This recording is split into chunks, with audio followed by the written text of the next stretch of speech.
बिस्मिल्लाहिर्रहमानिर्रहीम अस्सलाम वालेकुम जमा ګران خوږه ملګرو نه انتهایی دغه ورځې لکه خاص کر دغه 48 غنټې یعنی 48 ساعتونه ډېر زیات مهم ګڼل کیږي ولې چې د بھارت او پاکستان دواړه اټمی طاقتونه دي او دیزل جنگ په صورت باندې دا ویل کیږي چې دیزل به جنگ کم دی هغه ډېر سخت نوعیت والا وي ولې په دې صورتحال باندې چې د اوبو جنگ چې کم دی دا پیل نه هم پیشنګوئی په دې حوالې سره شوي خو دې په صورتحال کې موږ به ګورو خطې په صورتحال هم او دا وخت کې چین او افغانستان ډېر زیات اهمیت لري بیا خاص کر بھارت چې کم د افغانستان نه توقعات لره هغه ته یو قسم سپېړه هم میلاو شوه افغانستان طرف نه پاکستان چې کم د افغانستان سره انټيليجنس بیس شیرینګ معاهده شوې ده هغه لویه کامیابي هم ترلاسه کړې ده په دې صورتحال باندې او بیا پاکستان کې موجوده کم صورتحال روان دي دی وخت کې سینټ غونډه هم روانه ده اهم کمیټې غونډې هم شوې دي او انوسیار په حواله سره به خبره کوم پرون هم تاسو ته ویلو په دغه کې انوسیار د یو خبرې باندې چې هغه اهم پرمختګ په دې کې پاکستان باندې غور کیږي خاص کر هغه طالب علمانو د پاره چې کوم افغانان دي او د پاره د ریلیف د پاره غور روان دي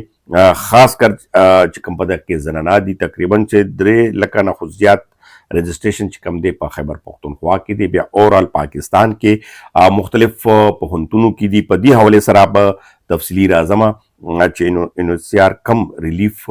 پاکستان سره خبر کیږي او پاکستان هم دی وخت کې لاس تاسو ویل شي کنه چې نرم کړي دي وجه هم دا چې جنگ صورتحال ډېر انتهایی قریب راغلی دی او دا وخت کې انډیا کا تاسو وګورئ نو مودي ولې جنگ خواهش لري او دی وخت کې گیر شوی ولې دی بل خو کا تاسو وګورئ اور لبدی باندې هم سوچ کو په دې صورتحال باندې نن کم اپډیټ مخې ته راغلی دی په دې حواله سره نن سهار چې کم دی کم پرمختګ شوی دی په دې حواله سره باندې خبرې کوو ول رومبه بزه دې صورتحال باندې خبرو کما چې کم مودي سرکار دی هغه اوس مجبور شوی دی ولې چې هغه دومره زیات هواګانې دومره زیات عوام کې هغه چې پاکستان باندې بس نن ورزو سبا ورزو غنټه پس ورزو خو اوس په دې وخت کې په انډیا کې په بھارت کې خپل ولس هغه د پاره بلکې خاص لیډرشپ چې کم دی هغه ته وایي چې جنگ غلطي ونه کړي صورتحال ولې هغه ته هم معلوم دی چې پاکستان دومره کمزوره ملک هم نه دی او بل پاکستان سره جنگ کول یقینا ولې دواړه اټمی طاقتونه هم دي خدا نه خواسته که چیرې هم دې طرف ته خبره لاړه نو لویه تباهي به کیږي او زیات نقصان به د انډیا کیږي دی وخت کې د انډیا آبادي تاسو وګورئ پاکستان آبادي وګورئ پاکستان صرف 25 کروڑ آبادی او التا 1.5 ارب یعنی یونیم ارب نه زیات یعنی پاکستان مونږ ویلو شو چې په 100 ګنا زیات آبادی ده او په هغه کې تاسو ته او واضح کما چې 80% زیات خلک چې کم دي هغه میډل کلاس نه بلکې غربت یعنی 80 کروڑ مخکې کال چې کم هغه کې سرویس شوی و 80 کروڑ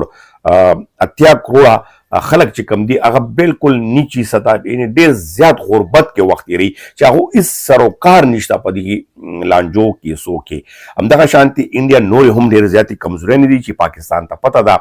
نو دیو جنا د انډیا خلک یا چې کم ماهرین دي هغه په دې حواله سره ډېر سخت په یاره کې هم دي او حکومت ته یعنی مودي سرکار ته دا الارم ورکوي چې ګوره د جنگ غلطي ونه کې بل طرف ته ورته یونایټډ نیشن نه نور ملکونه مخه شوی دي خو دې وخت کې اوس تیاریانې کمی روانې دي په دې وخت کې چې کوم ریپورت راغلی دي نږدې خواوشا علاقې سره باونډریز چې کم دي ایلوسی سره چې کم خاص کر اسکولونه کالجونه په انډیا کې هغه بند کړ اعلانات وکړل شول او الته کې باقاعده د جنگ ماحول جوړ کړی شوی دی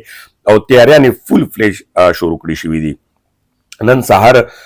د انډیا یو چې کوم ورته جاسوسي هلیکاپټر وای جاسوسي تیاره ورته ویل کیږي هغه په بورډر باندې پاکستان چې کوم آرمي دا هغه غورځولي هم دا هغه جاسوسي په توګه باندې انټر شوي وه. نو هغه په حوالې سره پاکستان تیاریانې که تاسو وګورئ نو فول فلیج پاکستان چې کوم تیاریانې کړي دي کاغې د ایر سټریک په حوالې سره یو دنیا کې نوم دی. که هغه وګورئ بیا چې خاص کر زمینی جنگ کې پاکستان ډیر زیات مهارت لري. په هغه صورتحال باندې بیا فوج تیاریانې ټولې مکمل شوي دي. یو طرف ته که تاسو ګورئ چې انډیا مختلف حربې استعمال کې افغانستان ته ورغله په داسې صورتحال کې هغې خپل اړیکې کوشش وکړو خو افغانستان نه ورته ویل کېږي که نه چې ماته یا هلته نه ملا ماته شوه. ولې چې ما تاسو ته پهله هم ویلي چې طالبان په یو صورت کې هم که دا چېرې نور حکومتونه وی کرزی وی اشرف غني وی بیا به هم څه خبره وه خو طالبان خو آلریډي د دین او د اسلام په نوم باندې بیا خاص کر پاکستان د دین د اسلام یو کیله ده نو هغې کله هم دغه شانتي نشي کولی. او بیا په دې لړ کې اوس چین او افغانستان د دې هم اندرونی چې کم طاقتونه دي هغه به هم پاکستان سره باقاعده توګه د ریپورټ شوي دي او خاص کر چین چې کم دی هغه خو په دې باندې اشارې هم ورکړي دي. نو دې وجه باندې هم مودي سرکار ډېر سخت په یره کې دی. ګو کې چې امریکا بینونه راغلي دي خو داسې خاص هغه پکې نشته چې امریکا څه سولې طرف ته یا داسې زور لګولي. یونایټډ نیشن هم دا ویلي چې دواړو ملکونو ته پکار ده چې ټیبل ټاک باندې کینی. همدغه شانتې ایران ویلي دي چې موږ به سلیسي کردار ادا کوو خو تر اوسه پورې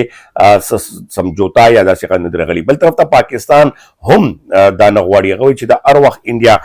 دغه شانتې هغه کوي نو ځل بیا به خپله کې لګوي چې اخکر واچو چې پته ولګي د انډیا کې طاقت څومره دی. او بیا پاکستان سره خفیه طاقت موږ ورته ولسي طاقت مجاهدینو طاقت هغه دومره سوا دی چې اسلام په نوم باندې تاسو لیدلی چې سوویت یونین یعنی د روس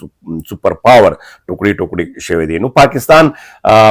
که فوزي طاقت واخلي نو یقینا چې هغه په دنیا کې هم منل شوی دی سپر پاور منل شوی دی. هغه نه علاوه اټمي طاقت دواړه ملکونه دي ګو کې خو استعمال خبره ده او بیا هغه نه علاوه جنگي مهارت خبره ده. نو دې وخت کې صورتحال ډېر زیات خراب دي. نو اندرونی پاکستان کې خاص کر ایشوز چې کوم مختلف سیاسي دي هغه هم ډم شوي دي. دغه شانتې د افغان ریفیوجیز کومه خبره وه هغه تلو باندې هم اوس وایي چې خټې اچولې شوي دي دومره خاص هغه نشته. بالکل لکه یکه دوکه کم رضاکارانو باندې کروي هغه شروع شوي دي مرکزونه نه دي بند شوي خو هغه عملیات بند کړي شوي دي او په دې باندې غور هم روان دی. مخته د دې هغه والې سره چې تاسو ته ما انوسیار په نوم ذکر کړی هغه کې یو بل هغه ما ته مخې ته راغله نو په هغه باندې خبره کومه چې انوسیار په دې باندې خاص توګه باندې یو خو د ولي تر کنټري ته به کسان زر تر زره چې کوم دلته کې دي هغه به وباسو او هغه باندې ملکونو باندې زور اچولی. دریم هغه چې کوم هغه دی هغه کې د ایجوکیشن په حوالې سره هغه ډېر زیات تشویش اظهار کړی دی او پاکستان نه هغه کومک غوښتلی دی او پاکستان ورسره په دې باندې ګرین سیګنل یعنی رضاکارانه طور باندې یا د دې ډیلینګ په صورت باندې چې هغه کې فنډینګ وشي هغه وشي نو د سټوډنټس دپاره خصوصي توګه باندې عملیات چې کوم دي هغه روانېدو تاسو ته هفتې نیمې کې که پاکستان دغه جنگ صورتحال نه وځي نو په دغه صورتحال کې دغه خبرې راتلونکي دي. ورسره بیا مخکې چې کوم پالیسي ده هغه باندې به هم خبره کوو خو دې وخت کې تاسو دغه ومنئ چې بالکل دې باندې خاورې اچولې شوي دي. ولې چې پاکستان اوس ایشوز چې کومه ده هغه بالکل غمگیر صورتحال کې ده او دواړو طرف نه جنگ فیضا چې کومه ده هغه بالکل عروج باندې ده او څه وخت هم دغه کروي انډیا غلطي وکړه یعنی انډیا طرف نه څه قسمه هم غلطي وشوه نو یقینا چې پاکستان به اثر نه کوي او پاکستان به فوري رد عمل کوي او بیا دې سره د شمله معاهدې په حوالې سره به هغه هم ختموي. نو ظاهره خبره ده چې جموں کشمیر یعنی چې کوم انډیا په قابض کې دی هلته فوج هم ډېر زیات راوستل شوی دی LOC باندې خو هغه باندې هم پاکستان ته دغه ښکاري چې انشاءالله چې په هغه باندې هم برتري حاصلولی شي. نو د اورال صورتحال مې تاسو سره دې وخت کې بیان کړ او په دې وخت کې چې کوم صورتحال دی پاکستان فول فلیج کم طرف ته روان دی نو په دغه کې چې اندرونی کم معاملې دي اندرونی کمې کیسې دي په دې باندې تاسو بالکل مطمئن اوسئ. خاص کر چې کوم د افغان ایشوز ده هغه هم ډم شوي ده او هغه نه علاوه نور چې کوم سیاسي هغه ته هم نظرم راځي او ته وینام شوی دا چې اوس فل فوکس چې کم دی هغه کم طرف ته دی. نو د سره نن دغه تازه ترینو ان شاء الله چې نوی تازه ترین راځي او تاسو سره مخامخ کېږم. تر هغې ساعته پورې غواړم اجازت، خو عزت نه مخکې چې چا ملګرو سبسکرایب کړی نه نو هغونه سبسکرایب او کمنټس ضروري دي. مننه، خوشحاله آباد اوسئ.